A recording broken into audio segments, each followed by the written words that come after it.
ಎಲ್ರಿಗೂ ಸ್ವಾಗತ. ಬುಧನು ಚಂದ್ರನೊಂದಿಗೆ ಮಿಥುನ ರಾಶಿಯಲ್ಲಿ ಸಂಯೋಗದಲ್ಲಿದ್ದಾನೆ. ಇವುಗಳಿಂದ ಧ್ರುವಯೋಗ ಮತ್ತು ಸರ್ವಾರ್ಥ ಸಿದ್ಧಿ ಯೋಗಗಳು ಉಂಟಾಗುತ್ತವೆ. ಜುಲೈ 5ರಿಂದ ಆಷಾಢ ಮಾಸ ಆರಂಭವಾಗಿದೆ.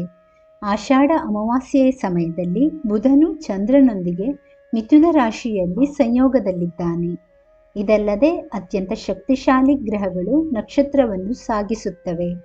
ಇವುಗಳಿಂದ ಧ್ರುವಯೋಗ ಮತ್ತು ಸರ್ವಾರ್ಥ ಸಿದ್ಧಿ ಯೋಗಗಳು ಉಂಟಾಗುತ್ತವೆ.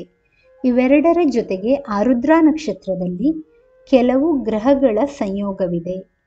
ಈ ಚಿಹ್ನೆಗಳ ಪ್ರಭಾವದಿಂದ ಕೆಲವು ರಾಶಿಚಕ್ರದ ಚಿಹ್ನೆಗಳು ಎಲ್ಲ ರೀತಿಯಲ್ಲಿ ಲಾಭವನ್ನು ಪಡೆಯುತ್ತವೆ. ತುಲಾರಾಶಿ. ತುಲಾರಾಶಿಯ ಹಳೆಯ ಪ್ರಯತ್ನಗಳು ಫಲ ನೀಡಲಿವೆ. ಉದ್ಯೋಗಿಗಳು ತಮ್ಮ ಮೇಲಾಧಿಕಾರಿಗಳಿಂದ ಜವಾಬ್ದಾರಿಯನ್ನು ಸ್ವೀಕರಿಸುತ್ತಾರೆ. ಆರ್ಥಿಕವಾಗಿ ಹಣ ಗಳಿಸಲು ಹಲವು ಮಾರ್ಗಗಳಿವೆ. ವೈಯಕ್ತಿಕ ಜೀವನದಲ್ಲಿ ಬದಲಾವಣೆಗಳಾಗುತ್ತವೆ. ದಾಂಪತ್ಯ ಜೀವನದ ಮಾಧುರ್ಯ ಇರುತ್ತದೆ. ಆರ್ಥಿಕವಾಗಿ ಸದೃಢವಾಗಿರುತ್ತದೆ.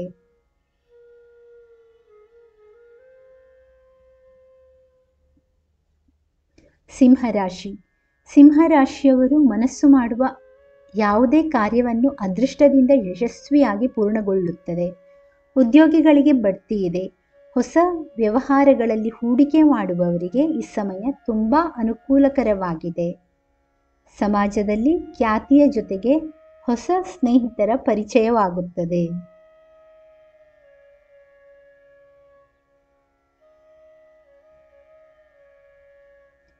ವೃಷಭ ರಾಶಿ. ವೃಷಭ ರಾಶಿಯವರು ಕಷ್ಟಪಟ್ಟು ಕೆಲಸ ಮಾಡುತ್ತಾರೆ ಮತ್ತು ಉತ್ತಮ ಮನ್ನಣೆಯನ್ನು ಪಡೆಯುತ್ತಾರೆ.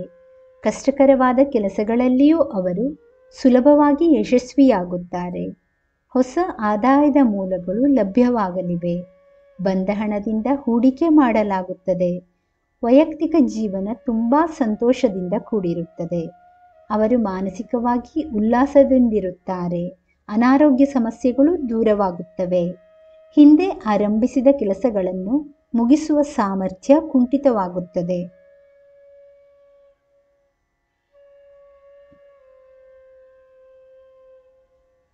ಧನುರಾಶಿ. ಧನುರಾಶಿ ಕೆಲಸದಲ್ಲಿ ಹೊಸ ಸವಾಲುಗಳನ್ನು ಎದುರಿಸಬೇಕಾಗುತ್ತದೆ. ಅನೇಕ ಪ್ರಯೋಜನಗಳೂ ಇವೆ.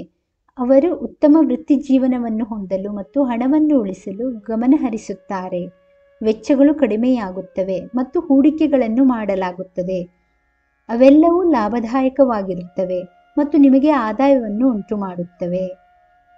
ವೈಯಕ್ತಿಕ ಜೀವನ ಚೆನ್ನಾಗಿರುತ್ತದೆ. ಎಲ್ಲ ಸಣ್ಣ ವಿವಾದಗಳು ಇತ್ಯರ್ಥವಾಗುತ್ತವೆ. ಮಕ್ಕಳಿಂದ ಒಳ್ಳೆಯ ಸುದ್ದಿ ಕೇಳುವುದು ಮತ್ತು ಅವರಿಗೆ ಸಂಬಂಧಿಸಿದ ಎಲ್ಲ ಕೆಲಸಗಳು ಯಶಸ್ವಿಯಾಗಿ ಪೂರ್ಣಗೊಳ್ಳುತ್ತವೆ. ಸ್ನೇಹಿತರೆ, ಈ ಮಾಹಿತಿ ಇಷ್ಟವಾದಲ್ಲಿ ದಯವಿಟ್ಟು ವಿಡಿಯೋವನ್ನು ಲೈಕ್ ಮಾಡಿ, ಚಾನಲನ್ನು ಸಬ್ಸ್ಕ್ರೈಬ್ ಮಾಡಿ. ಕೇಳಿದ್ದಕ್ಕಾಗಿ ಧನ್ಯವಾದಗಳು. Thank you for watching. Please like, share, comment and subscribe to Ayushvani.